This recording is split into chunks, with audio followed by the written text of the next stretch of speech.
सूर्यकोटिसमप्रभ निर्विघ्नं कुरु मे देव सर्वकार्येषु सर्वदा प्रणम्य शिरसा देवं गौरीपुत्रं विनायकं भक्तावासं स्मरे नित्यं आयुष्कामार्थसिद्धये या कुन्देन्दुतुषारहारधवला या शुभ्रवस्त्रान्विता या वीणावरदण्डमण्डितकरा या श्वेतपद्मासना या ब्रह्माच्युतशङ्करप्रभृतिभिः देवैः सदा पूजिता सा मां पातु सरस्वती भगवती निश्चेषजाड्यापः गुरुर्ब्रह्मा गुरुविष्णु गुरुर्देवो महेश्वरा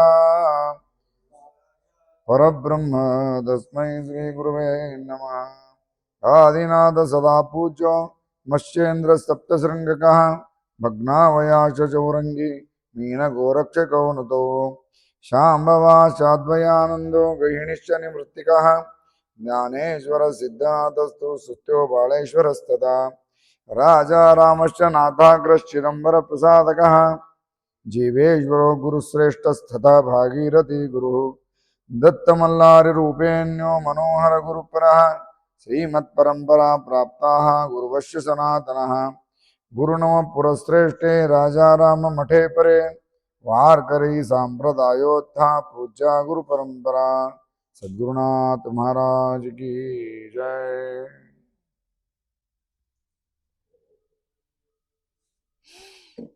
ಚಿದಂಬರ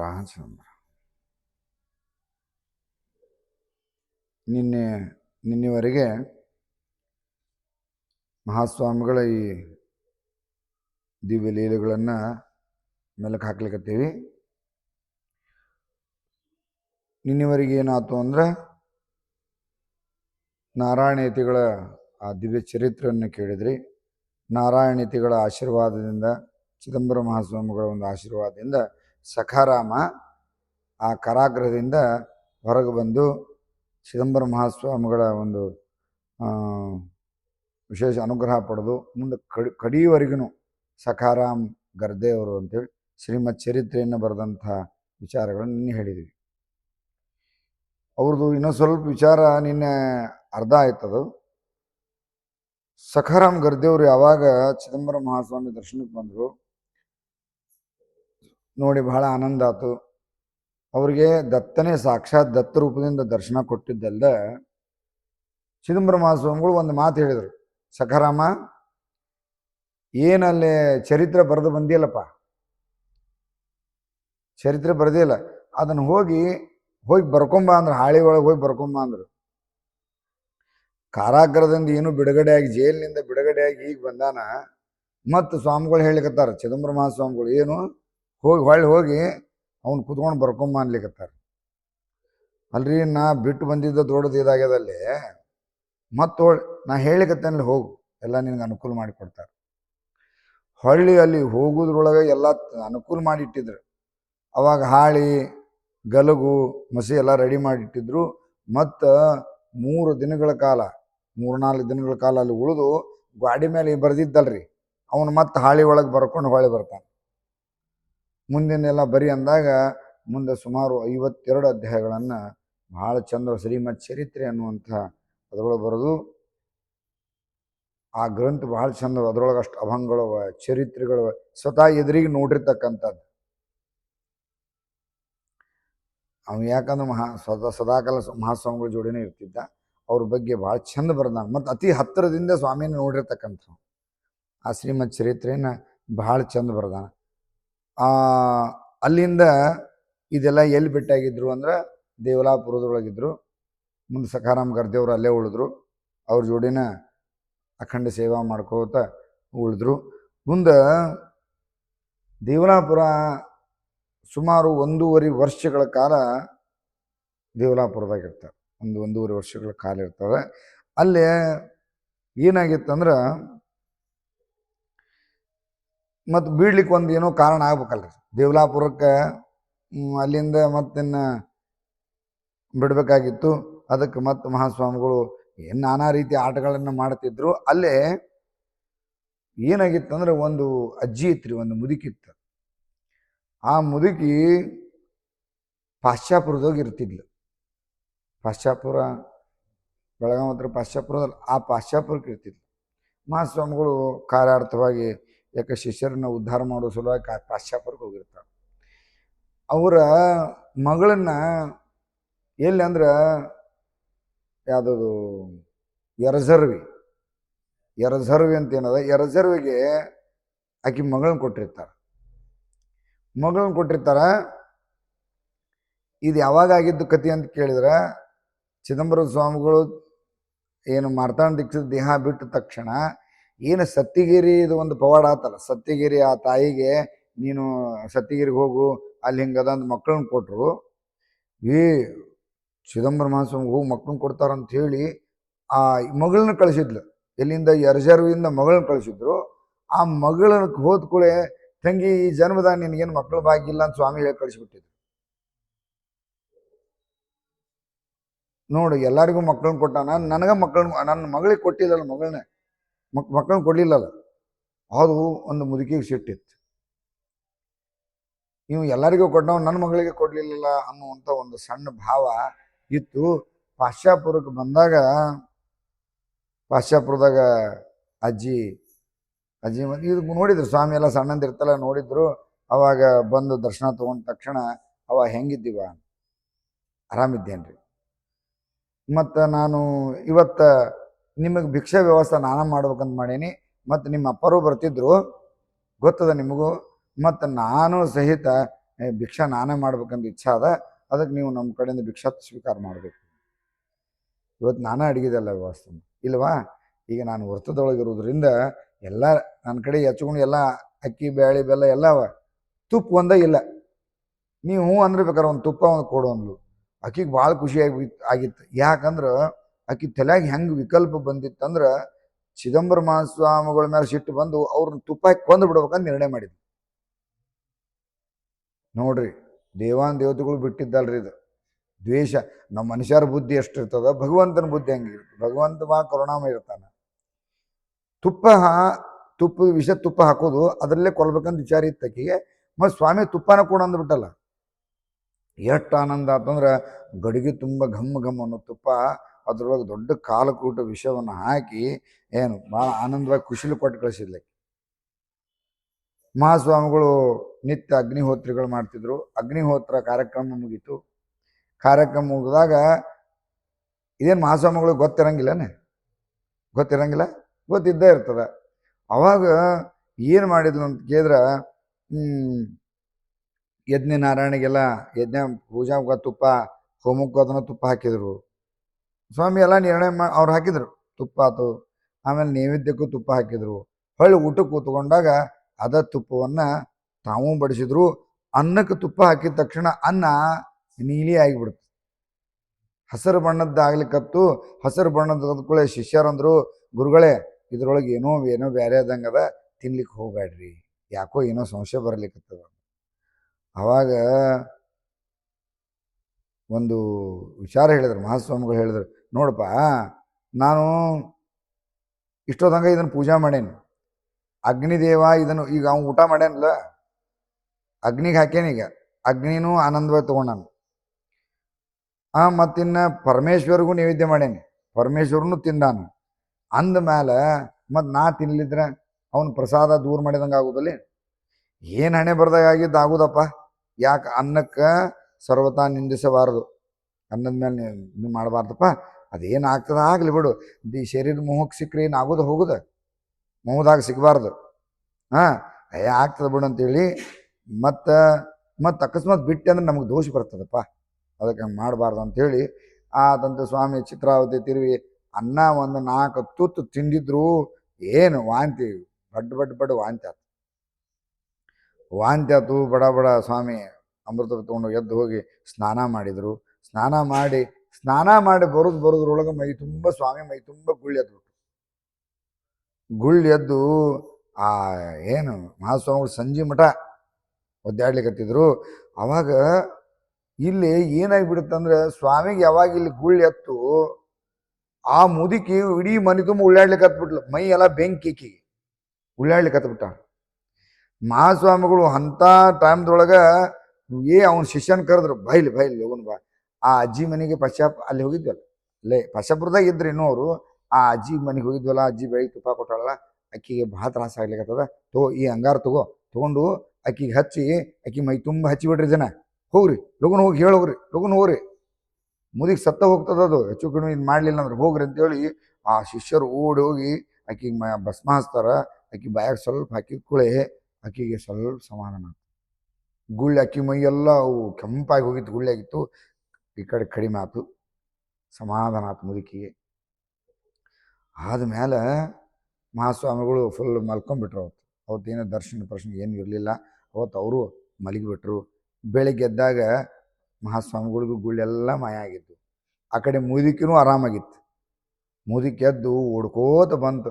ಓಡಿ ಬಂದು ಒದ್ದಿಗೆ ನಮಸ್ಕಾರ ಮಾಡಿ, ಅಪ್ಪ ನನ್ನ ಕ್ಷಮಾ ಮಾಡು, ನನ್ನ ಒಳಗೆ ಇಂಥ ಹೊಲಸು ಬುದ್ಧಿ ಹೊಕ್ಕಿತ್ತಲ್ಲ, ನೀನು ನನ್ನ ಮಗಳಿಗೆ ಮಕ್ಕಳ ಭಾಗ್ಯ ಕೊಟ್ಟಿಲ್ಲಲ್ಲ ಅಂತೇಳಿ ಅದಕ್ಕೆ ಹಂಗೆ ಅನ್ಕೊಂಡು ಮಾರಾಯ. ಆದ್ರೆ ನೀ ಎಂಥ ಕರುಣಾಮಯಿ, ನಾನೇ ಸತ್ತು ಹೊಂಟಿದ್ದೆ. ನಾ ಇನ್ನೊಂದು 10-15 ನಿಮಿಷ ಆಗಿದ್ರೆ ನಾ ಇನ್ನು ಭಯ ಬಿದ್ದು ಸಾಯ್ಬೇಕಂತ ವಿಚಾರ ಮಾಡಿದ್ದೆ. ಎಂಥ ಕರುಣಾಮಯಿ ಇದ್ದಪ್ಪ, ನಾ ವಿಷ ಕೊಟ್ಟಾಕಿನ್ನು ಉಳಿಸ್ಬಿಟ್ಟೆಲ್ಲೋ, ನಂದು ಇವತ್ತಿಂದ ಕ್ಷಮಾ ಮಾಡು ಅಂಥೇಳಿ ಆಕಿಗೆ ಆಕಿ ನಮಸ್ಕಾರ ಮಾಡ್ತಾಳೆ. ಆಕಿಗೆ ಅವ್ವ ಏನು ಚಿಂತೆ ಮಾಡಬೇಡ. ಆಮೇಲೆ ಇದು ನೋಡು ಅಂತಾರವ್ರು, ಈ ಭಾವ ಎಲ್ಲರಿಗೂ ಬರೋದು ತಾಯಿ. ಆದ್ರೆ ಯಾವತ್ತು ಕೆಟ್ಟ ಯೋಚನೆಗಳನ್ನು, ಕೆಟ್ಟ ಕೆಲಸಗಳನ್ನು ಮಾಡಬೇಡ ತಾಯಿ. ಈಗ ನನ್ನ ಮೇಲೆ ಮಾಡಿದಿ ಒಳ್ಳೇದಾತ, ಅಕಸ್ಮಾತ್ ಬೇರೆ ಯಾರಿಗೆ ಮಾಡಿದ್ದೆ ಅಂದ್ರೆ ಬೇರೆ ಆಗ್ತಿತ್ತಲ್ಲ. ಅವ್ವ ಏನು ಮಾಡ್ಲಿಕ್ಕೆ ಹೋಗಬೇಡ, ಖಂಡಿತ ನಿನ್ನ ಮಗಳಿಗೆ ಒಳ್ಳೇದಾಗ್ತದೆ, ಚಿಂತೆ ಮಾಡಬೇಡ ಅಂಥೇಳಿ ಆಕಿಗೂ ಆಶೀರ್ವಾದ ಮಾಡಿದರು. ಅಷ್ಟೇ ಓದಲು ಮಕ್ಕಳು ಬೇಕದು, ಮಕ್ಳು ಆಗ್ತದೆ ಹೋಗಂದ್ರಂತ. ಆಕಿದು ವಂಶ ಬೆಳೀತದೆ, ಚಿಂತೆ ಯಾಕೆ ಮಾಡ್ತೀಯ ಅಂದ್ರಂತ. ಆಕಿಗೆ ಮುಂದೆ ಹುಡ್ಕೋದು ಬಂದು ಹೇಳಿಬಿಡ್ತಾನೆ, ನಿನ್ನ ಮಗಳು 3 ತಿಂಗಳು ಹೊಟ್ಟಿದ್ದಾಳಂತ ಸುದ್ದಿ ಹೇಳ್ತಾಳೆ. ಇಂತಹ ಕರುಣಾಮಯಿ ಅಂದ್ರೆ ವಿಷ ಹಾಕಿದ್ರು ಸಹಿತ ಭಗವಂತ ಚಲೋನ ಮಾಡಿದ. ಮುಂದೆ ಆಕಿಗೂ ಒಳ್ಳೆ ಬುದ್ಧಿ ಬಂತು, ಚಲೋ ಆತು ಅನ್ನುವಂಥ ವಿಚಾರಗಳನ್ನು ಹೇಳ್ತಾ, ಅಲ್ಲಿ ಆ ಸಮಯಕ್ಕೆ ಏನಾಗ್ಬಿಡ್ತು ಅಂತ ಕೇಳಿದ್ರೆ ಇನ್ನೊಂದು ಸಂತೋಷದ ವಿಚಾರ ಬಂದಿತ್ತು. ಈ ಕಡೆ ಸರಸ್ವತಿ ಬಾಯಿಗೆ 4ನೇ ಒಂದು ಗರ್ಭ ಹೊಟ್ಟಿಲಾಗಿದ್ಲು. ಅದು ದಿನನಿತ್ಯ ಮತ್ತು ಸಹಜವಾಗಿ 8ನೇ ತಿಂಗಳಿಗಿತ್ತು. ಆ ಕ್ಷಣದಾಗ ಆಕೆ ತವ್ರ ಮನೆಯಾಗಿದ್ಲು. ಇಲ್ಲಿ ಬರೋಕ್ಕಿಂತ ಮುಂಚೆ ತವ್ರ ಮನೆಯಾಗಿದ್ಲು. ಅವಾಗ ಅದಕ್ಕೆ ಹೋಗಪ್ಪ ಕರ್ಕೊಂಬಂದ್ಬಿಡೋಗು ಅಂತ ಹೇಳಿದಾಗ ಭಾಳ ಒಬ್ಬ ಶಿಷ್ಯನ ಕೊಟ್ಟು ಕಳಿಸ್ತಾರೆ, ಕಾಗ್ಯ ಅಂತ ಅವನ ಹೆಸರು. ಆಗಿನ ಕಾಲದೊಳಗೆ ಹೆಸರುಗಳು ಚಂದ ಇರ್ತಿದ್ವು. ಕಾಗ್ಯ ಕಂದ್ರೆ ಕರ್ರಗಿದ್ದು ಕಾಣಿಸ್ತದ, ಅದಕ್ಕೆ ಅವ್ನು ಕಾಗ್ಯ ಅಂತಿದ್ರು. ಹುಂಡ್ರಿಯಪ್ಪರ ಅಂತಿದ್ದವು. ಹೋಗಿ ಕರ್ಕೊಂಬ ಅಂದಾಗ ಆ ಕಾಗ್ಯ ಹೋಗಿ ಆ ತಾಯಿನ ಕರ್ಕೊಂಬರ್ತಾನೆ. ಭಾಳ ಸುಸೂತ್ರವಾಗಿ ಚಂದಾಗಿ ಹೋಗಿ ಕರ್ಕೊಂಡು ಬರ್ತಾನೆ. ಕರ್ಕೊಂಡು ಬಂದು ಸಹಜವಾಗಿ ಸ್ವಾಮಿಗಳು ಖುಷಿ ಆಗಿಬಿಡ್ತಾರೆ. 8 ತಿಂಗಳ ಗರ್ಭಿಣಿಯನ್ನು ಕರ್ಕೊಂಬಂದ್ರೆ ಆಕಿನ ನಕ್ಕೋತನ ಬಂದಿರ್ತಾಳೆ. ಅದನ್ನ ನೋಡಿ ಇವನು ಕಾಗ್ಯನ ಉದ್ದಿಗೆ ನಮಸ್ಕಾರ ಮಾಡ್ತಾನೆ. ಅವಾಗ ಅಪ್ಪ ನಿನ್ನಲ್ಲಿರುವಂಥ ದೈವಿ ಭಕ್ತ ನೋಡಿ ನನಗೆ ಭಾಳ ಆನಂದ ಆತವ.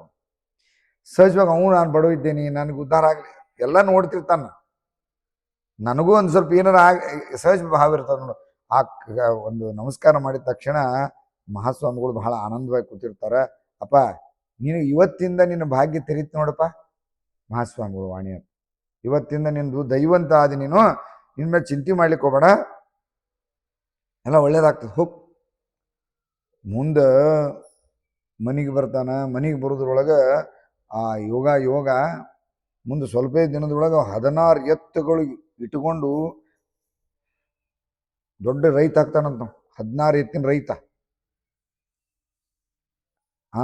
ಎತ್ತಾಗಿ ಮುಂದೆ ಪ್ರತಿ ವರ್ಷನೂ ಅವಂಗ ಒಂದು ಮಹಾಸ್ವಾಮಿಗಳು ಹೇಳಿದರು, ಅಪ್ಪ ನಿನ್ನಿಂದ ಪ್ರತಿ ವರ್ಷನೂ ಬ್ರಾಹ್ಮಣ ಭೋಜನ ಆಗ್ಬೇಕಪ್ಪ ಅಂತ ತಿಳ್ಕೊಂಡು ಹೇಳಿದ್ರು. ಬರ್ತಿದ್ದ ನಿನ್ನ ಬ್ರಾಹ್ಮಣ ಭೋಜನ ನಡಿಬೇಕು ಅಂದಾಗ ಪ್ರತಿ ವರ್ಷನೂ 100 ಮಂದಿ ಬ್ರಾಹ್ಮಣರಿಗೆ ಊಟಕ್ಕೆ ವ್ಯವಸ್ಥೆ ಮಾಡ್ತಿದ್ದಂತೆ. ತನ್ನ ಜೀವ ಇರುವವರೆಗೂ ಮಾಡಿದ ಮಹಾಸ್ವಾಮಿ ಮಾತನ್ನು ಎಂದೂ ಮೀರಲಿಲ್ಲ. ಅವನು ಸಹಿತ ಅದ್ಭುತವಾಗಿ ಅಂದ್ರೆ ಕಾಗ್ಯ ಅನ್ನುವಂಥ ಒಬ್ಬ ಸೇವಕ ಉದ್ಧಾರ ಆಗಿ ಹೋದ. ಬರೀ ನಾ ಹೇಳಿಕತ್ತಿದ್ದು ಸ್ವಾಮಿ ಅದ್ರ ಇದ್ದವ್ರು ಎಲ್ಲರೂ ಹಿಂಗಾಗ್ಯಾರ್ರಿ, ಉದ್ಧಾರನ ಆಗ್ತಾ ಇರ್ತಾರೆ. ಕರುಣಾಪೂರ್ಣ ಆ ಯೋಗ ಬಂದಾಗ ಅವನು ಉದ್ಧಾರ ಆಗಿ ಹೋದ. ಮುಂದೆ ಸರಸ್ವತಿ ತಾಯಿಗೆ ಒಂದು 9 ತಿಂಗಳು ತುಂಬಿತ್ತು. ಒಂದು ಶುಭ ಮುಹೂರ್ತದೊಳಗೆ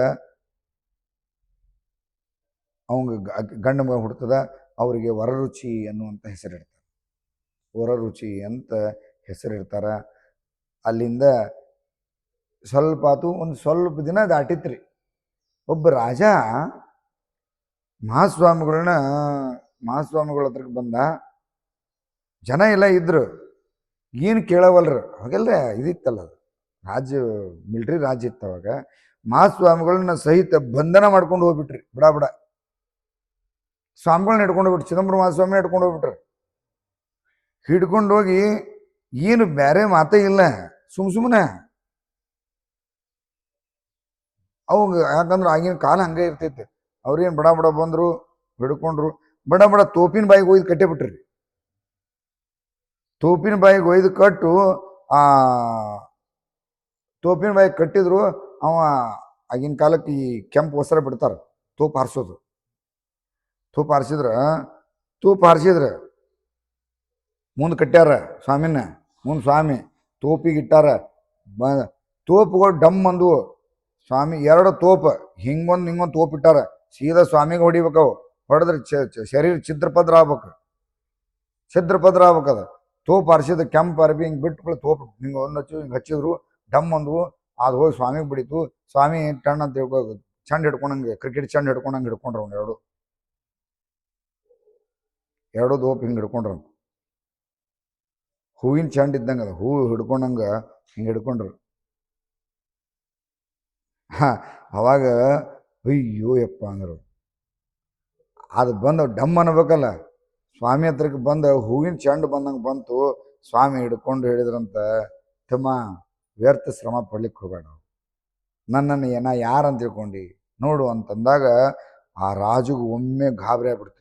ನಾ ಏನೋ ತಪ್ಪು ಮಾಡ್ಲಿಕ್ಕತ್ತೀನಿ, ನಾ ಇವ್ರನ್ನ ಏನೋ ಅಂತ ತಿಳ್ಕೊಂಡಿದ್ದೆ, ಸಾಕ್ಷಾತ್ ಭಗವಂತ ಇದ್ದಾನಂತ ತಿಳ್ಕೊಂಡು ಉದ್ದಿಗೆ ನಮಸ್ಕಾರ ಮಾಡಿ ಅಲ್ಲಿಂದ ಅವ್ರಿಗೆ ಶರಣಾಗಿ, ಅಲ್ಲಿಂದ ಅವತ್ತಿಂದ ಏನು ಅವ್ರ ಶತ್ರು ಭಾವದಿಂದ ಇತ್ತಲ್ಲ, ಏನೋ ಮಾಡ್ದಲ್ಲ ಹಂಗಿತ್ತಲ್ಲ, ಅವತ್ತಿಂದ ರಾಜಿಗೆ ಹೇಳಿದ್ರು, ಅಪ್ಪ ಅನಾವಶ್ಯಕವಾಗಿ ಈ ರೀತಿ ಇನ್ನೊಬ್ಬರ ಮೇಲೆ ಹೇಳ್ತಾರೆ. ದೇವ ದ್ವಿಜ ಗೋ, ಆಕಳು ಬ್ರಾಹ್ಮಣರು ಮತ್ತು ದೇವಸ್ಥಾನಗಳು ದೇವರು, ಅವ್ರ ಮೇಲೆ ನಿಮ್ಮ ದಬ್ಬಾಳಿಕೆ ಮಾಡ್ಲಿಕ್ಕೆ ಹೋಗಬೇಡ.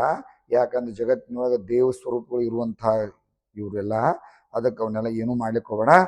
ನಿನ್ನ ರಾಜ ದರ್ಬಾರ ನಿನ್ನ ಏನಪ್ಪ ಅಂದ್ರೆ ರಾಜ್ಯ ನಡೆಸ್ಬೇಕಾದ್ರೆ ಬೇಕಾಗ್ತದೆ. ಸಾಮ ದಂಡ ಭೇದ ಅವೆಲ್ಲ ಇರ್ತಾವ. ಅದನ್ನು ಯಾರ ಮೇಲೆ ಮಾಡಬೇಕು ಅಂದ್ರೆ ಉಳಿದ್ರ ಮೇಲೆ ಮಾಡ್ಕೊ. ಈ ಮೂರರ ಮೇಲೆ ಎಚ್ಚರಿಕೆಯಿಂದ ಜೀವನ ಮಾಡ್ಕೊಂಡು ಹೋಗುವಂಥ ಆಶೀರ್ವಾದ ಮಾಡಿದರು. ಇದು ನಡೆದಿದ್ದು ದುರ್ಮತಿ ನಾಮ ಸಂವತ್ಸರ ಆಷಾಢ ಶುದ್ಧ ಸೃಷ್ಟಿಯಿಂದ ನಡೀತು. ಅವತ್ತಿನ ದಿನ ತೋಪ ಹಾರಿಸಿದ್ದೇನದಲ್ಲ ಅದು ವಿಶೇಷವಾಗಿ. ಯಾಕಂದ್ರೆ ಇವೆಲ್ಲ ಕೇಳಿದ್ರೇನೆ ಇವನ್ನೆಲ್ಲ. ಸ್ವಾಮಿಗೂ ತೋಪ ಹಾರಿಸ್ಯಾರಂತ. ಮುಂದೆ ದಿವಾಕರಪ್ಪನವ್ರನ್ನೂ ಜೈಲ್ನಾಗ ಇಟ್ಟಾರ್ರಿ. ಅದು ಮುಂದೆ ಒಂದು ಟೈಮ್ ಬರ್ತದೆ, ಹೇಳ್ತೇನೆ. ಹಂಗೆ ಅಂದು ಈ ರೀತಿಗಳೆಲ್ಲ ಅದು ಇಷ್ಟೆಲ್ಲ ಆದಮೇಲೆ ಇನ್ನು ದೇವರಾಪುರ ಇದು ಋಣ ಮುಗೀತು, ಕೆಲಸ ಮುಗೀತು ಇನ್ನು ಅಂದ್ರಂತ. ನಡೀರಿಪ್ಪ ಹೋಗೋಣ ಅಂಥೇಳಿ ಅಲ್ಲಿಂದ ಒಂದು ಅಲ್ಲಿ ಎಲ್ಲರೂ ಬಂದು ಎಷ್ಟೋ. ಆಮೇಲೆ ನೀರು ದೇವಲಾಪುರದಾಗ ನೀರು ಸಮೃದ್ಧಿ ಆಗಿಬಿಡ್ತಾರೆ. ಎರಡೂ ಬಾವಿಗಳು ಆಮೇಲೆ ನಮ್ಮ ಸುತ್ತಮುತ್ತಲ ಎಲಿಗಳು ಎಲ್ಲ ಗಿಡ ಗಂಪಡಿಗಳು ಬೆಳಿಲಿಕ್ಕತ್ತು. ಸುತ್ತಮುತ್ತಲ ಸಮೃದ್ಧಿ ಆಯ್ತು. ಆಯ್ತಪ್ಪ ಎಲ್ಲರೂ ಸುಖವಾಗಿದ್ದಾರೆ, ನಡ್ರಿ ನಾವು ಮುಂದೆ ಹೋಗೋಣ ಅಂತ ತಿಳ್ಕೊಂಡು ಅಲ್ಲೇ ಕುಸುಗಲ್ಲಕ್ಕೆ ಬರ್ತಾರೆ. ಅಲ್ಲಿಂದ ಕುಸುಗಲ್ಲಕ್ಕೆ ಬರ್ತಾರೆ. ಕುಸುಗಲ್ಲದೊಳಗೆ ಹರಿ ಮತ್ತು ಪರಶುರಾಮ ಅಂಥವ್ರು ಇಬ್ಬರು ಅಣ್ಣ ತಮ್ಮ ಇರ್ತಾರೆ. ಅವರು ಆ ಮಹಾಸ್ವಾಮಿಗೆ ಬಂದು, ಗುರುಗಳೇ ದಯವಿಟ್ಟು ನೀವು ನಮ್ಮ ಊರಿಗೆ ಬರಬೇಕು, ನಮ್ಮನ್ನು ಆಶೀರ್ವಾದ ಮಾಡಬೇಕು ಅಂದ ತಕ್ಷಣ ಆಯಿತು ಅಂಥೇಳಿ ಇವರು ಅದನ್ನ ವಿಚಾರ ಮಾಡ್ತಿರ್ತಾರೆ. ಆ ಕ್ಷಣ ನಡಿ ಅಂಥೇಳಿ ಅಲ್ಲಿಂದ 1724 ಕುಸುಗಲಿಗೆ ಬರ್ತಾರೆ. ಮತ್ತು ನಡು ಧಾರವಾಡಕ್ಕದ, ಹುಬ್ಬಳ್ಳಿಗದ, ಅದ್ರದ್ದು ಇನ್ನೂ ಕತಿ ಬರ್ತದೆ. ಹಂತ ಹಂತವಾಗಿ ವಿಚಾರಗಳನ್ನು ಹೇಳ್ಕೋತ ಬರ್ತಾರೆ. ಅಲ್ಲಿಂದ ಏನಾದಂದ್ರೆ ಕುಸುಗಲಿಗೆ ಬಂದರು. ಅಲ್ಲಿ ಒಂದು ಕೋಟೆ, ದೊಡ್ಡ ಕೋಟೆ ಅದ. ಅಲ್ಲಿ ಸುಮಾರು 1 ವರ್ಷ 5 ತಿಂಗಳವರೆಗೆ ಇರ್ತಾರೆ ಅಲ್ಲಿ ಆ ಕೋಟೆ ಒಳಗೆ. ಅವ್ರು ಹೇಳ್ತಾರೆ ಕೋಟೆ. ಅದರಲ್ಲಿ ಏನು ಕೋಟೆ ಒಳಗೆ ಯಾಕೆ ಇಟ್ಟಿದ್ರು ಅಂತ ಕೇಳಿದ್ರೆ, ಅಲ್ಲಿ ಮನುಷ್ಯರು ಇರುವಂಥ ಜಾಗ ಅಲ್ಲದು. ಎಷ್ಟೋ ದಿನದಿಂದ ಖಾಲಿಯಾಗಿತ್ತು. ಅಲ್ಲಿ 8 ಬ್ರಹ್ಮ ರಾಕ್ಷಸಿದ್ದು. ಎಲ್ಲಿ ಆ ಕೋಟೆ ಒಳಗೆ 8 ಬ್ರಹ್ಮ ರಾಕ್ಷಸಿದ್ದು. ಆದ್ರೆ ಯಾರು ಮಾತ್ರ ಮನೆಯೊಳಗೆ ಹೋಗೋ ಪರಿಸ್ಥಿತಿನೇ ಇರಲಿಲ್ಲ. ಮಹಾಸ್ವಾಮಿಗಳಿಗೆ ಅದನ್ನ ವ್ಯವಸ್ಥೆ ಮಾಡಿಕೊಟ್ರು. ಮಹಾಸ್ವಾಮಿ ಅಲ್ಲೇ ಆನಂದವಾಗಿ ಇರ್ತಿದ್ರು. ಒಮ್ಮೆ ಭಯಂಕರ ಶಬ್ದ ಮಾಡ್ತಿದ್ವು ಅಂತ. ದೀಕ್ಷಿತರು ಅದನ್ನೇನು ಮಾತಾಡ್ತಿದ್ದಿಲ್ಲ ಅಂತ. ಆದ್ರೂ ಒಮ್ಮೊಮ್ಮೆ ಬಂದು ಮಹಾಸ್ವಾಮಿಗಳಿಗೂ ಸಹಿತ ಜ್ವರ ಬರಿಸ್ತಿದ್ವು. ಜ್ವರ ಬಂದು ಹೋದವು. ಅವಾಗ ಊರುಗಳಿಗೆ ಮಂದಿ ಬಂದು ಹೇಳಿದ್ರು, ಗುರುಗಳೇ ಅಲ್ಲೇ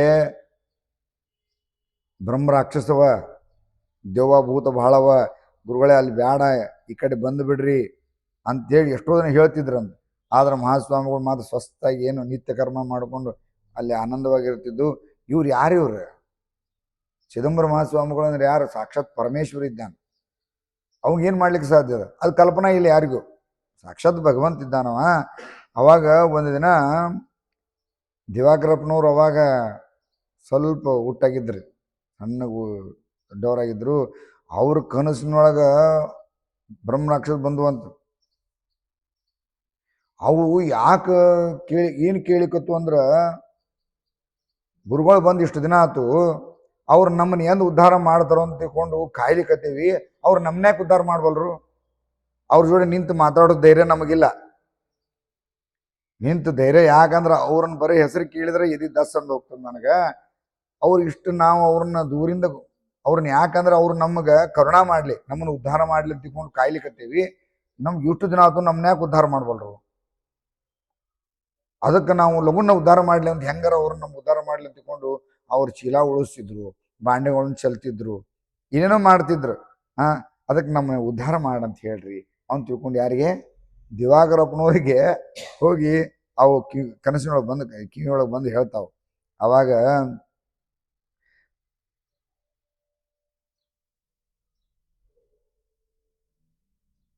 ಅವಾಗ ದಿವಾಕರ ದೀಕ್ಷಿತರು ಕೇಳಿದ್ರಂತ, ಆದ್ರೆ ಇದೆಲ್ಲ ಖರೆ, ನೀವು ನಮಗೆ ಬಂದು ಹೇಳಿಕತ್ತೀರಿ, ನೀವು ಯಾರು ಅಂತ ಕೇಳಿದ್ರು.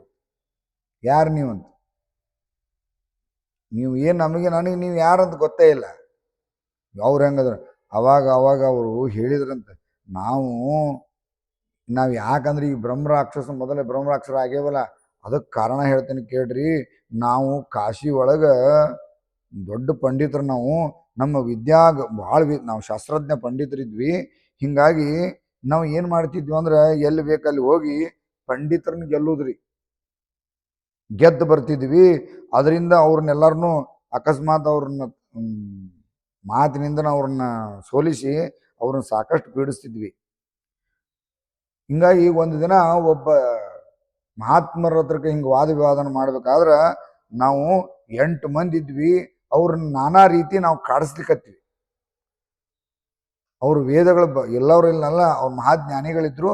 ಆದ್ರೆ ಒಬ್ಬ ಜ್ಞಾನಿಗಳನ್ನ, ಒಬ್ಬ ಋಷಿಗಳನ್ನ ಯಾವತ್ತೂ ರೀ ಬ್ರಹ್ಮಜ್ಞಾನಿಗಳನ್ನ ಪೀಡಿಸ್ಬಾರ್ದು. ಅದ್ರೊಳಗೆ ಒಂದು ಕಡೆ ಹೇಳ್ತಾರೆ, ಜಗತ್ತಿನೊಳಗೆ ದೋಷದೊಳಗೆ ಒಂದು ದೊಡ್ಡ ದೋಷದಂತ ಅಪ್ಪಾರ ಹೇಳ್ತಿದ್ರು. ಈ ಉಳಿದಿದ್ದಿ ಸ್ತ್ರೀ ಹತ್ಯ, ಕೆಲವೊಂದು ಪಂಚದೋಷ ಬ್ರಹ್ಮತ್ಯಾ ಸ್ವರೂಪದಾಗಿರ್ತಕ್ಕಂಥ. ಆದ್ರೆ ಒಂದು ಕೆಟ್ಟ ದೋಷದಂತ ಏನಂದ್ರೆ ವಿಪ್ರಾನಾಂ ಮಾನಖಂಡನ ಅಂತ. ಒಬ್ಬ ಬ್ರಾಹ್ಮಣನ ಮಂದಿ ಒಳಗೆ ಅಪಮಾನ ಮಾಡೋದು, ಆ ದೋಷಕ್ಕೆ ಪರಿಹಾರನೇ ಇಲ್ಲ. ಅದನ್ನು ಉಂಡತಿರ್ಬೇಕು. ಹಿಂಗೆ ಬ್ರಹ್ಮ ರಾಕ್ಷಸ ಹಿಂಗೆಲ್ಲ ಆಗ್ಬೇಕು, ಅದು ಭಾಳ ಕಠಿಣ ಅದು. ಹಿಂಗಾಗಿ ನಾವು ಅವಾಗ ಅವ್ರನ್ನ ಭಾಳ ಕಾಡಿಸ್ಲಿಕ್ಕತ್ತೀವಿ. ಅವಾಗ ಅವ್ರು ಒಂದು ಕೆಲಸ ಮಾಡಿ ಏನಂದ್ರೆ ನೀವು ಬ್ರಹ್ಮ ರಾಕ್ಷಸ ಆಗ್ರಿ ಅಂತ ಶಾಪ ಕೊಟ್ಟರು. ಅದಕ್ಕಾಗಿ ನಾವು ಅವತ್ತಿಂದ ಇವತ್ತಿನ ಮಠ ಅವ್ರನ್ನ ಕೇಳಿದ್ವಿ, ಖರೆ ಶಾಪ ಕೊಡ್ರಿ ಅಂದಾಗ ಒಂದು ಅವ್ರು ಹೇಳಿದರು, ಮುಂದೆ ಸ್ವಲ್ಪ ದಿನದ ಮೇಲೆ ಒಂದು ಕಣ್ಣು ಶಾಖ ಆದೊಳಗೆ ಒಬ್ಬರು ಮಹಾತ್ಮರ ಅವತಾರ ಮಾಡ್ತಾರೆ. ಯಾಕಂದ್ರೆ ಈಗಿದ್ದಂತಹ ಈ ಕಣ್ಣು ಶಾಖ ಏನಾಗ್ತಂದ್ರೆ ಸ್ವಲ್ಪ ಟೈಮ್ದೊಳಗೆ ಶೈಥಿಲ್ಯ ಉಂಟಾಗ್ತದೆ, ಸ್ವಲ್ಪ ಅದರದ್ದು ಇದು ಕಡಿಮೆ ಆಗ್ತದೆ. ಹಿಂಗಾಗಿ ಆ ಸಮಯದೊಳಗೆ ಯಾಜ್ಞವಲ್ಕರೇ ಗೋಟೆ ಗ್ರಾಮದೊಳಗೆ ಮಲ್ಲಾರ ದೀಕ್ಷಿತರಾಗಿ ಅವತಾರ ಮಾಡ್ತಾರೆ. ಕಣ್ಣು ಶಾಖೆ ಒಳಗೆ ಕಾತ್ಯಾಯನ ಸೂತ್ರದ ಅವತಾರ ಮಾಡ್ತಾರೆ. ನಂತರ ಅವ್ರ ಹೊಟ್ಟಿಲಿ ಹುಟ್ಟಿರ್ತಕ್ಕಂಥ ಆ ಸಾಕ್ಷಾತ್ ಪರಮೇಶ್ವರನ ಸ್ವರೂಪ ಚಿದಂಬರ ದೀಕ್ಷಿತರು ಅನ್ನುವಂಥವ್ರು ಅವತಾರ ಮಾಡ್ತಾರೆ. ಅವರು ಕುಸುಗಲ್ಲಿಗೆ ಬರ್ತಾರೆ, ಇಲ್ಲಿ ಬರ್ತಾರೆ ಅವ್ರು. ಆ ಕ್ವಾಟಿ ಒಳಗೆ ಅವತ್ತು ವಾದ ವಿವಾದ ನಡೆದಂಥ ಜಗಾನ ಆ ಕ್ವಾಟಿ ಕುಸುಗಲ್ ಕೋಟೆಗಿತ್ತು. ಆ ಕುಸುಗಲ್ ಮನಿ ಒಳಗೆ ನಡೆದಂಥ ಘಟನೆ. ಅವಾಗ ಅವ್ರು ಇಲ್ಲಿ ಬರ್ತಾರ, ಅವಾಗ ಉದ್ಧಾರ ಆಗ್ತೀರಿ ನೀವು ಅಂತ ಹೇಳಿದ್ರಂತ. ಅಂದ್ರೆ ಇದು ಯಾವಾಗಿಂದ ಸುಮಾರು 400-500 ವರ್ಷ ಇತ್ತು, ಸಾವಿರಾರು ವರ್ಷದ ಹಿಂದುಗಡೆ ನಡೆದಂಥ. ಅಷ್ಟು ವರ್ಷದಿಂದ ಅವು ಬ್ರಹ್ಮರಾಕ್ಷಸ ಅಲ್ಲೇ ಇದ್ವು ಅಂತ, 8 ಬ್ರಹ್ಮರಾಕ್ಷಸ ಆಗಿದ್ವು ಅಂತ. ಅಂಥ ಒಂದು ಟೈಮ್ದೊಳಗೆ ಆಯಿತು, ಎಲ್ಲ ಹೇಳಿದ್ರು ಹೆಂಗಾರ ಮಾಡಿ ದೀಕ್ಷಿತರಿಗೆ ಹೇಳಿ ನಮ್ಮನ್ನು ಉದ್ಧಾರ ಮಾಡಂತ ಹೇಳ್ರಿ ಭಗವಂತಿಗೆ ಹೇಳಿ ಅಂತ ತಿಳ್ಕೊಂಡು ಅಂದಾಗ ಆಯಿತು ಹೇಳ್ತೀವಿ ಅಂದರು. ಮಹಾಸ್ವಾಮಿಗಳು ಅವ್ರಿಗೆ ಹೇಳ್ತೇವೆ ಅಂದ್ರು. ಹೇಳಿದ್ರೆ ಕರೆ ಎಷ್ಟೋ ದಿನ ಆತ್ರಿ, ಯಾಕೋ ಇನ್ನೂ ಉದ್ಧಾರ ಮಾಡಿ ಮತ್ತೆ 4 ತಿಂಗಳಾತು. 4 ತಿಂಗಳಾತು ಮತ್ತು ಏನು ಮಾಡ್ವಲ್ರು. ಅವಾಗ ದಯವಿಟ್ಟು ಉದ್ಧಾರ ಮಾಡ್ರಿ ಅಂತ ಮತ್ತೆ ದೀಕ್ಷಿತರನ್ನ ಕೇಳಿದ್ರು. ದೀಕ್ಷಿತರಿಗೆ ಯಾಕಾಗವಲ್ದು, ನಾಳೆ ನೀವು ಮತ್ತೆ ಹೇಳ್ತೇನೆ ಬಿಡು ಅಂತ ಹೇಳಿದಾಗ ಆವಾಗ ಸ್ವಾಮಿಗಳು ದಿವಾಕರ ದೀಕ್ಷಿತರು ಅವ್ರಿಗೆ ಹೇಳಿದ್ರಂತೆ, ಇನ್ನು ಸ್ವಲ್ಪೇ ದಿನದೊಳಗೆ ಅವ್ರನ್ನ ಉದ್ಧಾರ ಮಾಡೇ ಮಾಡ್ತೇವೆ, ಉದ್ಧಾರ ಆಗೇ ಆಗ್ತಾರ ಅನ್ನುವಂಥ ವಿಚಾರಗಳನ್ನು ಹೇಳಿದ್ರು. ಉದ್ಧಾರ ಆಗೇ ಆಗ್ತಿ ಅಂತ ಹೇಳ್ತಾರೆ. ಒಂದಿನ ಏನಾತಂದ್ರೆ ಮಹಾಸ್ವಾಮಿಗಳು ಇದ್ದಕ್ಕಿದ್ದಂಗೆ ಮಧ್ಯರಾತ್ರಿ ಎದ್ದು, ಮತ್ತು ಇದೆಲ್ಲ ಹೇಳಿದ್ರಲ್ಲ, ಮಧ್ಯರಾತ್ರಿ ಎದ್ದು ಬರ್ತಾರೆ ಚಿದಂಬರ ಮಹಾಸ್ವಾಮಿಗಳು. ಒಂದಿನ ರಾತ್ರಿ ಎದ್ದು ಬಂದು ಎಲ್ಲರೂ ಮಲಗಿರ್ತಾರೆ. ಬಂದಾಗ ರಾಕ್ಷಸರು ಅದನ್ನ ಕಾಯ್ಕೊಂಡು ಕೂತಿರ್ತಾರೆ. ಅವರು ಬ್ರಹ್ಮ ರಾಕ್ಷಸರು ಹೆಂಗಾರ ಮಾಡಿ ಉದ್ಧಾರ ಹಾಕೊಂಡು ಕಾಯ್ಕೊಂಡು ಕೂತಿದ್ರು. ಅವಾಗ ಓಡಿ ಬರ್ತಾರ ಮಹಾಸ್ವಾಮಿ ಹತ್ರ ಬಂದು ಎಲ್ಲರೂ ಕೈ ಮುಕ್ಕೊಂಡು ನಿಂದಿರ್ತಾರ. ಅವಾಗ ಎಲ್ಲರೂ ತಮ್ಮ ಪೂರ್ವ ವೃತ್ತಾಂತವನ್ನು ಸ್ವಾಮಿ ಮುಂದೆ ಹೇಳ್ತಾರೆ. ಹೇಳಿದ ತಕ್ಷಣ ಅವಾಗ ಮಹಾಸ್ವಾಮಿಗಳು ಒಬ್ಬೊಬ್ಬರಿಗೆ ಒಂದೊಂದು ವಿಚಾರಗಳನ್ನು ಹೇಳಿ ಕರುಣಾಪೂರ್ಣ ದೃಷ್ಟಿಯಿಂದ ತಮ್ಮ ಕೈ ಒಳಗಿರುವ ಕಮಂಡದ ನೀರನ್ನು ಪ್ರೋಕ್ಷಣೆ ಮಾಡ್ತಾರೆ. ಪ್ರೋಕ್ಷಣೆ ಮಾಡಿದ ಮೇಲೆ ಎಲ್ಲರೂ ಆ ಯೋನಿಂದ ಮುಕ್ತರಾಗಿ ಅವರು ಮತ್ತೆ ಕೈಲಾಸಕ್ಕೆ ಹೋದರು ಅನ್ನುವಂಥ ವಿಚಾರಗಳನ್ನು, ಬ್ರಹ್ಮ ರಾಕ್ಷಸನ ಉದ್ಧಾರ ಆತು ಅನ್ನುವಂಥ ವಿಚಾರಗಳನ್ನು, ಕುಸುಗಲ್ಲಿನೊಳಗಿದ್ದಾಗಿನ ಕಥೆಗಳನ್ನು ಮಹಾಸ್ವಾಮಿ ಚರಿತ್ರೆ ಒಳಗೆ ಹೇಳ್ತಾರೆ. ಯಾಕಂದ್ರೆ ಇವೆಲ್ಲ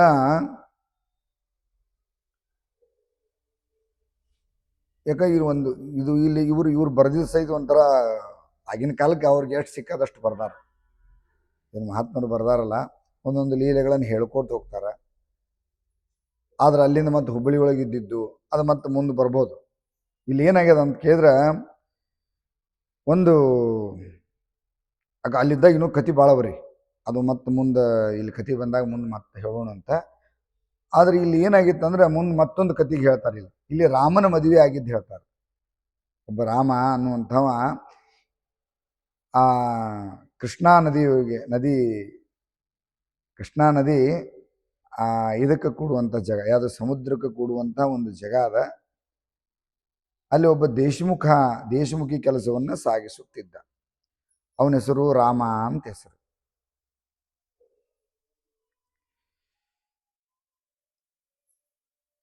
ಆ ರಾಮಗ ಬಹಳ ದಿನ ಆಗಿತ್ತು, ಮಕ್ಕಳಾಗಿದ್ದಿಲ್ಲ.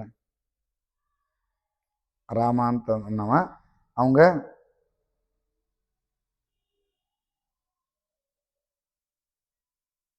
ದೇಶಮುಖನ ಪತ್ನಿ ದೇಶಮುಖ ಈಗ ಫಸ್ಟ್ ದೇಶಮುಖನು ಇನ್ನೂ ಅವ್ರ ಕತೆ ಹೇಳ್ತಾರ. ದೇಶಮುಖಗ ಆ ಚಿದಂಬರ ದೀಕ್ಷಿತರ ಒಂದು ಕೀರ್ತಿ ಕೇಳ್ತಾರ. ಅವ್ರ ಕೀರ್ತಿ ಕೇಳಿ ಎಲ್ಲಿ ಬಂದ್ರು ಅಂದ್ರೆ ಮುರುಗೋಡಕ್ಕೆ ಬರ್ತಾರೆ. ಮುರುಗೋಡಕ್ಕೆ ಬಂದರು. ಮುರುಗೋಡಕ್ಕೆ ಬಂದ ಆಗಿನ ಕಾಲ ಹೇಳಿದರು ಹೆಂಗೆ ದರ್ಶನಕ್ಕೆ ಪಾಳೆ ಹಚ್ಚಿದ್ರು. ಪಾಳೆ ಹಚ್ಚಿದಾಗ ಮಹಾಸ್ವಾಮಿಗಳಿಗೆ ಗೊತ್ತಾಗ್ತಿದೆ, ಏನು ಇದು ಇವ್ರಿಗೆ ಮಕ್ಕಳಾಗಿಲ್ಲ ಅದಕ್ಕೆ ಬಂದಾರ ಅಂತ ಗೊತ್ತಾಯ್ತು. ಅದ ಸಮಯಕ್ಕೆ ಏನಾಗಿತ್ತು ಅಂದ್ರೆ ಒಬ್ಬ ರಾಮ ಅನ್ನುವಂಥ ಒಬ್ಬ ಬಡ ಬ್ರಾಹ್ಮಣ, ಅದ ಟೈಮಕ್ಕನ ದೇಶಮುಖರು ಬಂದಾರ, ಈ ಕಡೆ ರಾಮ್ ಬಂದಾನ, ಇಬ್ಬರು ಬಂದಾರ. ನಮಸ್ಕಾರ ಮಾಡ್ತಾರ. ನಮಸ್ಕಾರ ಮಾಡೋದಕ್ಕೆ ಆವಾಗ ನಾನು ಗುರುಗಳೇ ಅಂದಾನ, ಅವರು ಬಂದಾರ. ಆವಾಗ ಹೇಳಿದ್ರಂತ, ಯಾರು ದಂಪತಿಗಳು ಹೇಳಿದ್ರಂತ, ನಿಮ್ಮ ಹಣೆ ಬರದಲ್ಲಿ ಗಂಡು ಮಕ್ಕಳಂತ ಇಲ್ಲ, ಒಂದು ಹೆಣ್ಣು ಮಗು ಮಾತ್ರ ಬರ್ತದೆ, ಹೆಣ್ಣು ಮಗು ಆಗ್ತದೆ. ಯಾರಿಗೆ ಹೇಳಿಕತ್ತಾರ? ದೇಶಮುಖಕ್ಕೆ ಹೇಳಿಕತ್ತಾರ. ಈ ಕಡೆ ಶ್ರೀಮಂತ ಗಂಡ ಹೆಂಡತಿ ಬಂದಾರ, ಅವ್ರಿಗೆ ಹೇಳಿಕತ್ತಾರ. ಆದ್ರೆ ನಿಮ್ಗೆ ಹೇಳ್ತೇನಲ್ಲ, ಆ ಹೆಣ್ಣು ಮಗುನ ನಾ ಯಾರಿಗೆ ಹೇಳ್ತೇನಲ್ಲ ಅವ್ರಿಗೆ ಕೊಡಬೇಕು, ಅಂದ್ರೆ ನಿಮಗೆ ಸುಖ ಆಗ್ತದ, ಎಚ್ಚರ ಅಂತಾರ ಅವ್ರು. ರಾಮ ಆಲ್ರೆಡಿ ಬಂದಾನಲ್ಲಿ, ಅಲ್ಲೇ ಇದ್ದಾನು. ಅವು ಹೇಳ್ತಾರ, ನಾ ಹೇಳು ಬ್ರಾಹ್ಮಣಗೆ ಕೊಡಬೇಕು, ಇನ್ಮೇಲೆ ನೀವು ಏನು ಮಾಡ್ರಿ ಅಂದರೆ ನಿಮಗೆ ಗಂಡು ಸಂತತಿ ಇಲ್ಲ, ಈ ರಾಮನನ್ನೇ ಮಗನೆಂದು ಭಾವಿಸಿ. ಇನ್ಮೇಲೆ ಈ ರಾಮನ ಮಗನೆಂದು ಭಾವಿಸ್ರಿ, ಇವನನ್ನು ಜೋಕೆ ಮಾಡಬೇಕು, ಇವನು ನಿಮ್ಮ ಕಾರ್ಯಕ್ಕೆ ಅನುಕೂಲ ಆಗ್ತಾನೆ, ಈ ರಾಮನ್ನ ಕರ್ಕೊಂಡು ಹೋಗ್ರಿ ಅಂತ ತಿಳ್ಕೊಂಡು ಆ ರಾಮ ಇನ್ಮೇಲೆ ಚಿಂತೆ ಮಾಡ್ಲಿಕ್ಕೆ ಹೋಗಬೇಡ, ಇನ್ನು ದೇಶಮುಖರೇ ನಿಮಗೆ ಆಶ್ರಯ ಕೊಡ್ತಾರ, ನೀನು ಇವರಲ್ಲಿ ಇರಬೇಕು, ಇವರೇ ನಿನ್ನ ತಂದೆ ತಾಯಿಗಳಂತೂ ಪುತ್ರ ಧರ್ಮವಂತ ವರ್ತಿಸು ಎಂದು ಹೇಳಿ ರಾಮನನ್ನು ಕರೆದುಕೊಂಡು ಹೋಗ್ರಿ ಅಂತ ಹೇಳ್ಬಿಟ್ರು ಸ್ವಾಮಿ. ನೋಡ್ರಿ ವಿಚಿತ್ರ ಅಂದ್ರೆ ಸ್ವಾಮಿ ಆಟಗಳು ಭಾರಿ ಅದ್ಭುತ ರೀ, ಭಾಳ ಅದ್ಭುತ. ಅವಾಗ ದೇಶಮುಖರು ಏನು ಮಾಡ್ರು, ಮತ್ತು ಸ್ವಾಮಿ ಆಜ್ಞೆ ಆಯ್ತು, ಕರ್ಕೊಂಡು ಹೊಂಟ್ರು. ದೇಶಮುಖರಿಗೆ ಸ್ವಾಮಿ ಆಶೀರ್ವಾದಂಗೆ ಒಂದು ಕನ್ಯಾರತ್ನನು ಒಂದು ಹೆಣ್ಣು ಹುಡುಗಿ ಹುಡ್ತು, ಆನಂದ ಆಯ್ತು. ಅಂದಿನಿಂದ ಪ್ರತಿ ವರ್ಷ ಅವರು ದರ್ಶನಕ್ಕಂತ ಹೇಳಿ ಪ್ರತಿ ವರ್ಷ ಮುರುಗೋಡಕ್ಕೆ ಬರ್ತಿದ್ರು. ಹುಡುಗಿಗೆ 4 ವರ್ಷ ತುಂಬಿದು, ದೇಶಮುಖರು ಮಾತ್ರ ಬರೋದು ಹೋಗೋದು ಕಾಯಂ ನಡೆದ ಬಿಟ್ಟಿದ್ರಿ. ಆದ್ರೆ ಅವ್ರಿಗೊಂದು ಲಕ್ಷ್ಯದಲ್ಲ ಏನು ಹೇಳಿದ್ರಂತ, ದೇಶಮುಖರೇ ನಾವು ಆಶೀರ್ವಾದ ಮಾಡುವಾಗ ಆ ಮಾತು ಲಕ್ಷ್ಯದಲ್ಲಿದೆಯೋ, ಲಕ್ಷ್ಯ ಅದ ಇಲ್ಲ ನಿಮ್ಗೆ? ಅವಾಗ ಆತ್ರಿ ಅದ ರೀ ಇಷ್ಟ. ಈ ನಿಮ್ಮ ಮಗಳನ್ನ ನಾನು ಕಳಿಸೇನಲ್ಲ, ಯಾರು ಆ ರಾಮನಿಗೆ ಕೊಟ್ಟು ಸಮಯ ಬಂದಾಗ ಮದುವೆಯನ್ನು ಮಾಡಬೇಕು ಗೊತ್ತಿರಲಿ ಅಂತ ಹೇಳಿ ಕಳಿಸಿದ್ರು. ಮತ್ತು ಹುಡುಗಿಗೆ 4 ವರ್ಷ ಆಗಿತ್ತು. ಆದ್ರೆ ಏನಾಗಿತ್ತು ಅಂದ್ರೆ ರಾಮ ಸಾಕಿದ ಮಗ, ಬಡವ, ಅವ ಯಾರು ಏನು ಈಗ ಗೊತ್ತಿಲ್ಲ. ನಾವರ ದೊಡ್ಡ ಶ್ರೀಮಂತರು, ಹೆಂಗೆ ಕೊಡುದ್ರಿ ಮಗಳನ್ನ? ಆಗ 8 ವರ್ಷಕ್ಕಿಂತ ಜಾಸ್ತಿ ಬಿಡ್ತಿದ್ದಿಲ್ಲ, ಇದು ಗೊತ್ತಿರಲಿ. 8 ವರ್ಷದ ಒಳಗೆ ಮದುವೆ ಮಾಡ್ತಿದ್ರು. 4 ವರ್ಷಕ್ಕಂದ್ರೆ ಹೆಂಗೆ? ಈಗ ನಾವು ನಮ್ಮ ಕತಿ ಬೇರೆ ಅದ, ಈಗಿನ ಕತಿ ಬೇರೆ ಅದ. ಹಂಗಾರೆ ಈಕಿನ ಹೆಂಗೆ ಮಾಡೋದು? ಇವರು ದೀಕ್ಷಿತರು ಪ್ರತಿ ವರ್ಷಕ್ಕೆ ಹೋದಾಗ ಒಮ್ಮೆ ರಾಮಕ್ಕೆ ಮದುವೆ ಮಾಡಿಕೊಡ್ರಿ, ರಾಮಂಗೆ ಮದುವೆ ಮಾಡಿಕೊಡ್ರಿ ಅಂತಾರ. ಇದು ಹೆಂಗೆ ಮಾಡೋದು? ಇದು ರಾಮಗೆ ಹೆಂಗೆ ಕೊಡೋದು ಅಂತ ತಿಳ್ಕೊಂಡು ಒಂದಿನ ಕೇಳಿದ್ರು. ಒಳ್ಳೆ ಮತ್ತೆ ಊರಿಗೆ ಹೋದರು, ರಾಮನ ಮಾತ್ರ ನೋಡ್ಕೋತಿದ್ರು. ಮತ್ತು ಒಂದು ಸಲ ಹೋದಾಗ ಒಂದೇ ರಾಮ್ ಬಂದಿದ್ದ ಆ ವರ್ಷ, ಮರನೇ ವರ್ಷ ಬರೀ ರಾಮ್ ಅಷ್ಟ ಬಂದ. ರಾಮ್ ಬಂದಾಗ ಆವಾಗ ಇವರು ದೇಶಮುಖರು ಪರಿವಾರ ಬಂದಿತ್ತು, ಈ ಕಡೆ ಪರಿವಾರ ಬಂದಿತ್ತು, ಈ ಕಡೆ ರಾಮ್ ಬಂದ. ರಾಮ, ದೇಶಮುಖರ ಆಶ್ರಯ ನೆಟ್ಟಗಿದೆಯೋ, ಎಲ್ಲ ಹೆಂಗದ, ಬರೋಬ್ಬರದ ಇಲ್ಲೋ ಅಂತ ಕೇಳಿದ್ರು. ವಾತಾವರಣ ಹೆಂಗದ, ಚಲೋ ಅದ ಇಲ್ಲೋ ಅಂತ ಕೇಳಿದ್ರು. ಅವಾಗ ನಿನಗೆ ಹೆಂಡತಿಯು ಬೇಕೇನೋ ಎಂದು ಕೇಳಲು ರಾಮ, ಪ್ರಭುವೇ, ನಿಮ್ಮಿಂದ ದೊರೆತ ಆಶ್ರಯವು ಎಂದಿಗೂ ಅಯೋಗ್ಯ ಬಿದ್ದಿತ್ತೆ ಗುರುಗಳೇ, ನೀವು ಹೇಗೆ ಹೇಳ್ತೀವಿ? ಈ ವಿಚಾರ ರಾಮಗೆ ಗೊತ್ತಿಲ್ಲ, ರಾಮಗೆ ಹೇಳಿಲ್ಲ ಅವರು. ಏನೋ ಮದುವೆ ಆಗ್ತೀನೋ ರಾಮ ಅಂದ್ರೆ ಅವರು. ಆ ವರ್ಷ 5ನೇ ವರ್ಷ, ಗುರುಗಳ ನಿಮ್ಮ ಇಚ್ಛಾ ಹೆಂಗದ್ರ ಹಂಗೆ, ನಾ ಬಡವಿದ್ದೇನೆ, ನನಗೆ ತಿಳಿದು ಮಗಳನ್ನ ಯಾರು ಕೊಡ್ತಾರ್ರಿ, ನನಗೆ ಯಾರು ಕೊಡೋರು ಅಂತಂದ್ರಂತ.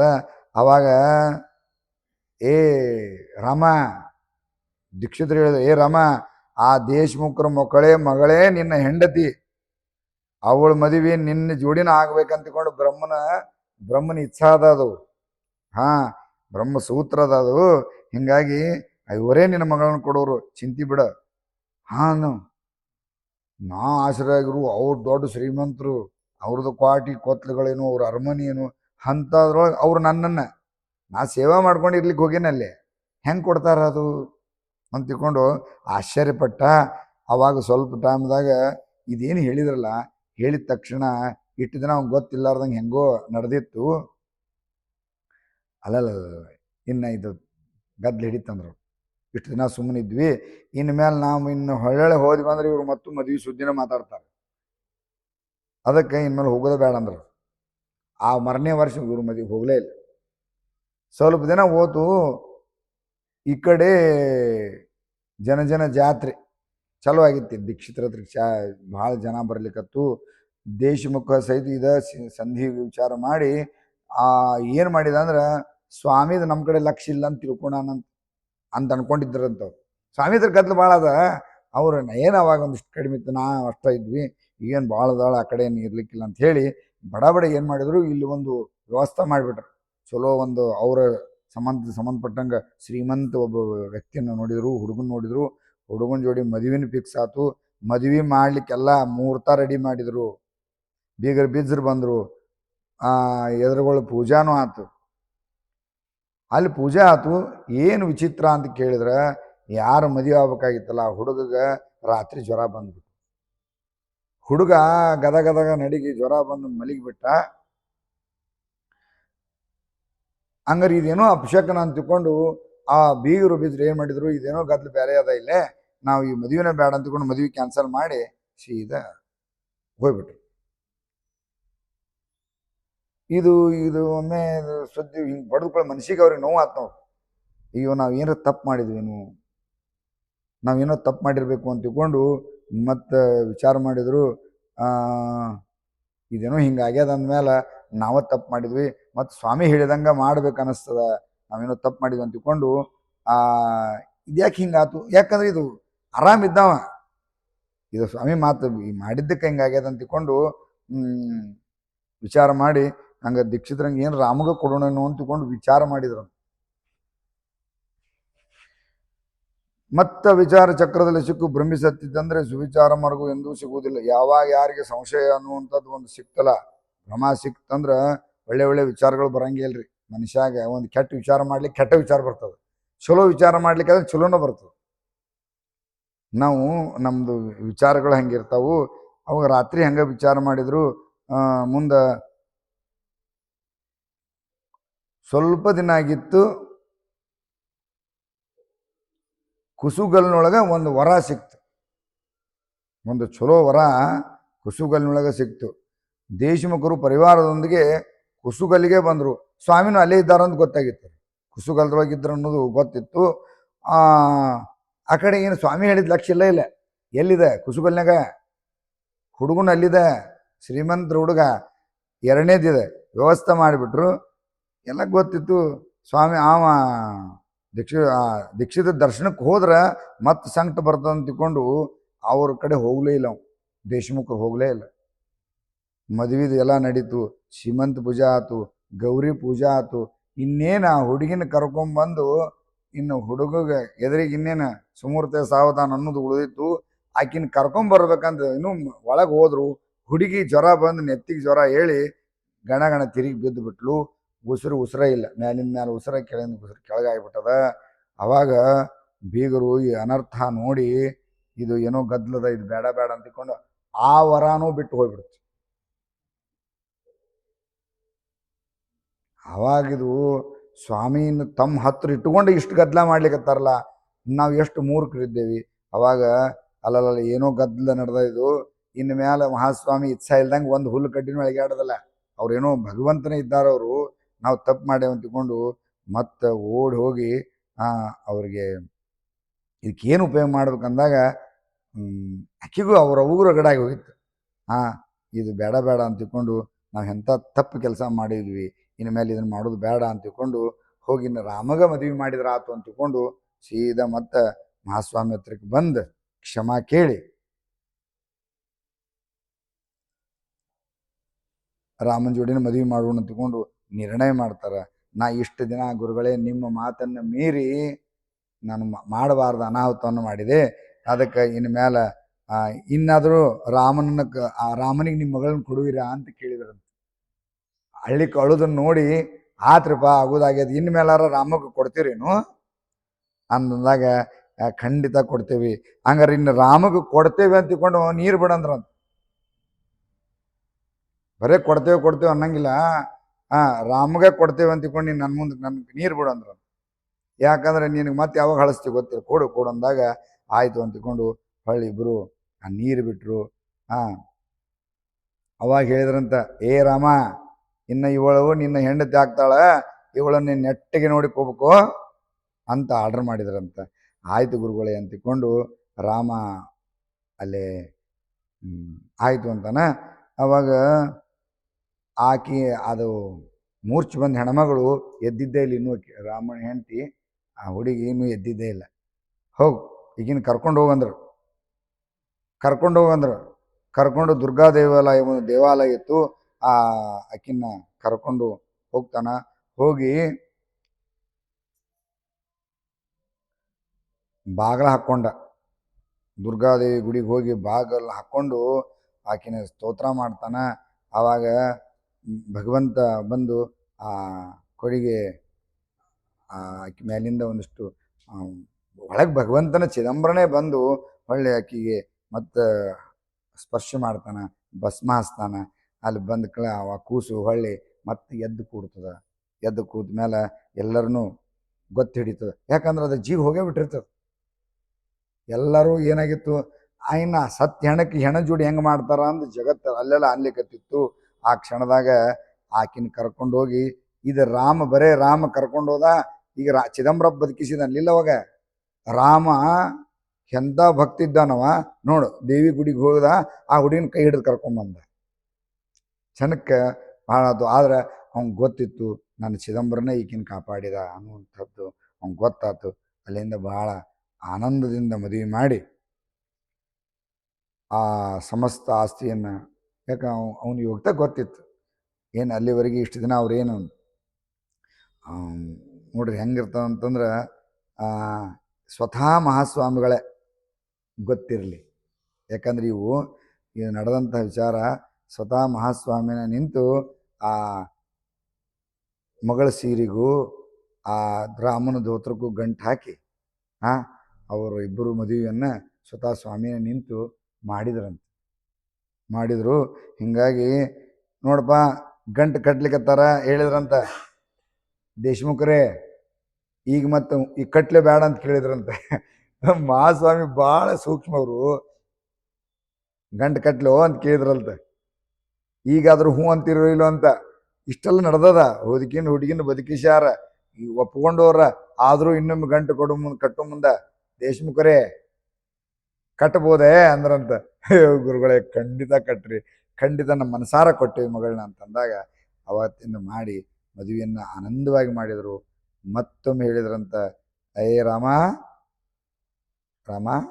ಧರ್ಮದಿಂದ ನಡಿ, ಇನ್ಮೇಲೆ ಆ ಹುಡುಗಿನ ಭಾಳ ಚೆಂದಾಗಿ ನೋಡ್ಕೋಬೇಕು ಅಂತ ಹೇಳ್ಕೊಂಡು ವೈಭವದಿಂದ ಮದುವೆಯನ್ನು ಮಾಡಿ ಅಲ್ಲಿಂದ ಸ್ವಗ್ರಾಮಕ್ಕೆ ಹೋಗಿ ಹಾಗೆ ಗುರುಗಳ ಆಶೀರ್ವಾದದಿಂದ ಸುಖವಾಗಿ ಇದ್ದರು ಅನ್ನುವಂತಹ ರಾಮನ ಮದುವೆ ವಿಚಾರಗಳನ್ನು ಮಹಾಸ್ವಾಮಿಗಳು ಈ ಚರಿತ್ರೆ ಒಳಗೆ ಹೇಳ್ತಾರೆ. ಹಿಂಗೆ ಸಾಕಷ್ಟು ಚರಿತ್ರೆಗಳನ್ನು ಹೇಳ್ತಾರೆ. ಈ